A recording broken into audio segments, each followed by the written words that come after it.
We are now in Serengeti, and what do you think we can expect in Serengeti that we cannot see in other places? Why is Serengeti so very popular, and why did we include that in the schedule? Serengeti Super Lodge, as you drive in, you can see the wood and the mountains. So scenery has completely changed. And you find plenty of antelope here, showing that it is leopard country and also lion country. Not many elephants around around the Super Lodge. You'll start seeing hyenas here, and from the Super Lodge, you can drive to the headquarters, which is Serenera, which is also the leopard country. When a leopard is seen on top of a tree, you will see 100 vehicles all lining up to take photographs of the leopard.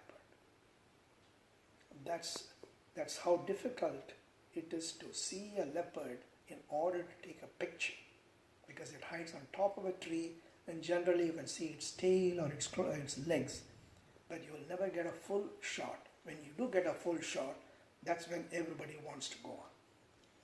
So this is one place where you can see plenty of leopards, and the leopard population has been increasing. Do leopards also live in families? Can we see large groups of leopards? Leopards are loners, and they are always alone. Occasionally, a female leopard which has cubs you might be able to see, 2 or 3 cubs. But generally the cubs are hidden, and you don't see, say, 2, 3 leopards all walking together. You see always one leopard, never more than that. There's also a place where you can see hippos. There's a place called the Hippo Pool. It's about an hour's drive from Serenera north, and you can get down, go to the banks of the river, and watch the hippos all playing around. It's a little smelly because the hippos live in the water, do everything in the water. So why is it that the hippo pool always have the hippos? Do they migrate at all? When water is short, then they have to migrate to another place. For example, if there has been no rains and the pool has dried up, then they have to get out because they have to be in water. So they go and search for another pool with water, and if they don't find the water, they will die. But isn't it when they are searching for water, their body is dry since they need so much water? Yes. How do they survive the heat? I mean, they just have to grin and bear it. That's all.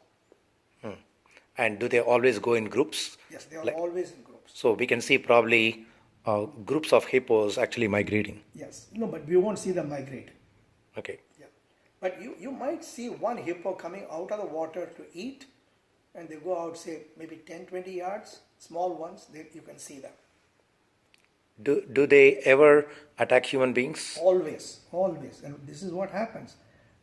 When hippos go out at night for eating, and they are coming back in the morning back to their pool, they come across farmers who are doing the farming work, and that upsets the hippo so much that with its large teeth, it can bite a person into 2 very quickly.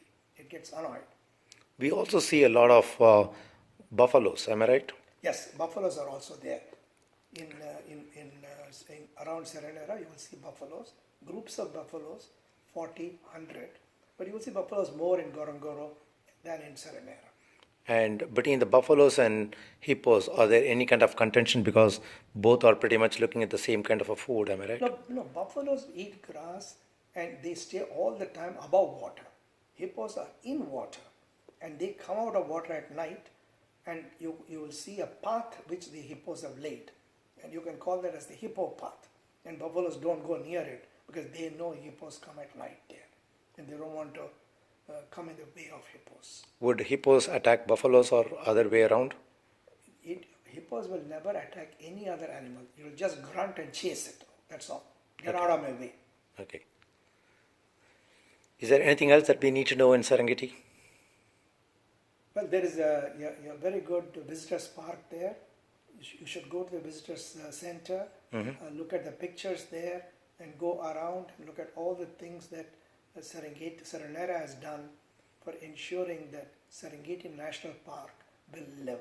And that's where the drive for creating parks prevented poaching, and by controlling poaching, the animal population lives peacefully and man can look at animals peacefully because of that.